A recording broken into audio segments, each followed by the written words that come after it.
Thank you so much and welcome back. I have the great honor, the distinct honor of interviewing Miss Raina Ford, who is the author of I See You. And I must admit, I would be remiss if I did not share that I'm excited about this because we are working and living in a time where there's an attempt to make sure that black and brown children are not seen.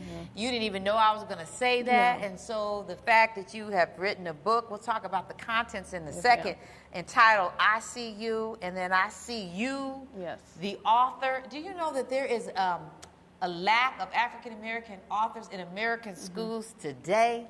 Definitely, yes. And so the fact that you are here and you are ready to talk about what you have produced in the form of writing, I want you to know that you are filling a gap. You are filling a gap, and I want you to be excited about that. Thank you. So before we talk about your, I'm going to call it your art, your magic here, can you tell our viewing audience a little bit about you? Who is Miss Raina Ford? Sure. So, hello, my name is Raina Ford, and I'm a graduating senior from Fenwick High School in Oak Park, Illinois.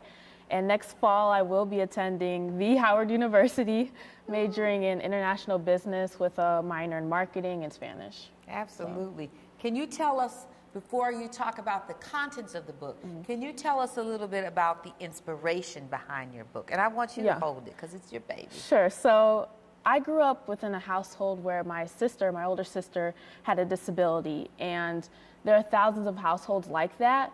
And I knew that there was a void in supplying these siblings with the necessary help that they need.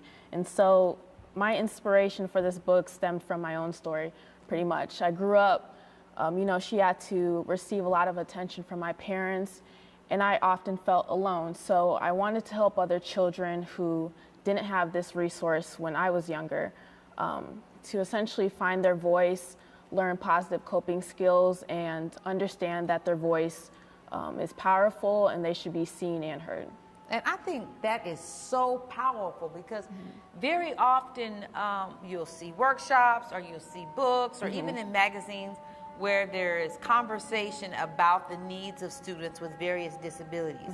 And very often you'll see recommendations and advice about how to support them. But I must admit, I don't know that even I have thought about what that experience might be like for the sibling. Exactly.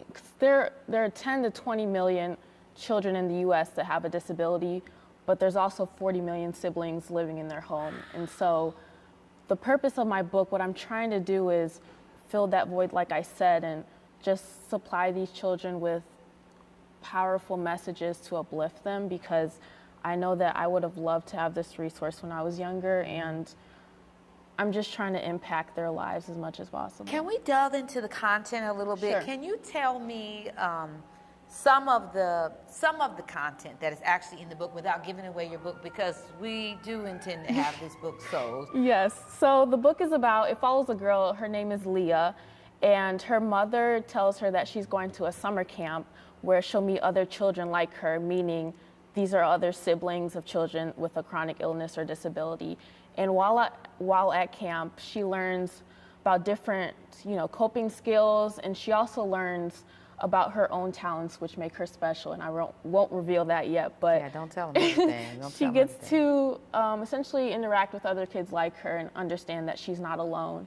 And at the end, there's a talent show with all the kids, and they essentially display all their talents that they learned along the way while at camp.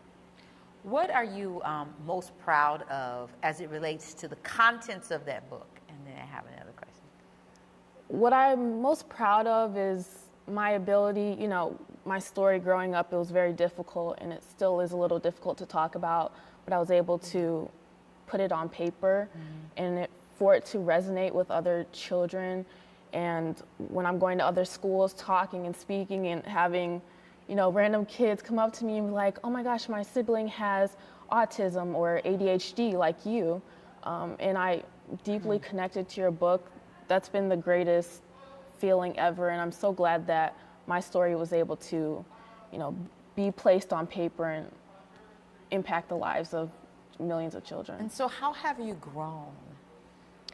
I've as a direct result of articulating your thoughts in the form of writing? Ever since I was younger, I loved writing. I wrote random short stories. I also love writing poetry. And so this was not far-fetched writing this story, but like I said, it was difficult to put my story on paper and essentially come to terms with those feelings. But I'm so happy that I did, and I just hope everybody will be able to relate to this book in some way, because the amount of people who I've met who've said that, you know, I wish I would have had this when I was younger is amazing. And so, you know, as you were talking, and even at the beginning, I made one connection kind of to the larger society, if I might speak to them. And again, initially I talked about the fact that there is not enough books in America's public schools that reflect the spirits, the lives, the interests, and the intellectual capabilities of children of color. That's the first thing that comes to my mind. The second thing that comes to my mind, which we know and research supports the notion that there are not enough African American authors in America's public schools. And so right here we have an opportunity, young African American author, to embrace her content, to embrace her book, and make it available to our students. The other connection that I made when you were talking is not only, which is the essence of your book, do we have to allow for support emotionally, psychologically for children who are siblings of students with disability, but what about even students who are in school who are interacting with others, their peers who have disabilities? And so it reminds me of the term equity in education. Well, equity means equity for all students. Students, not just students whose native language is other than English, not just African American or brown students, but students with disabilities. Exactly. And so, I mean, we could go on and on about the benefits and how this book can be used in classrooms and in school districts. And I expect, as a direct result of this conversation, that people are going to be reaching out to you because you have definitely fulfilled the need. What I'd like for you to do is to share with our viewing audience how much your book costs and how to go about obtaining a copy of it, and any closing remarks that you may have. Yes, so it's your time to shine. So you can get my book at projecticu.com, and that's the title of our organization. So that's project, the letter I, S-E-E, the letter U.com. And my book on there is $15.99, and all the profits that we make go to three main, components. So the first thing is research. The second is funding mental health services for children, siblings specifically, and then finally supplying these siblings with experiences like experiencing camp or going to enrichment programs. So that's where you can find my book. And there you have it, in the flesh, author, entrepreneur, college bound. Yes, ma'am. Miss Rihanna Ford. Don't touch that dial. We'll be right back because the push is on.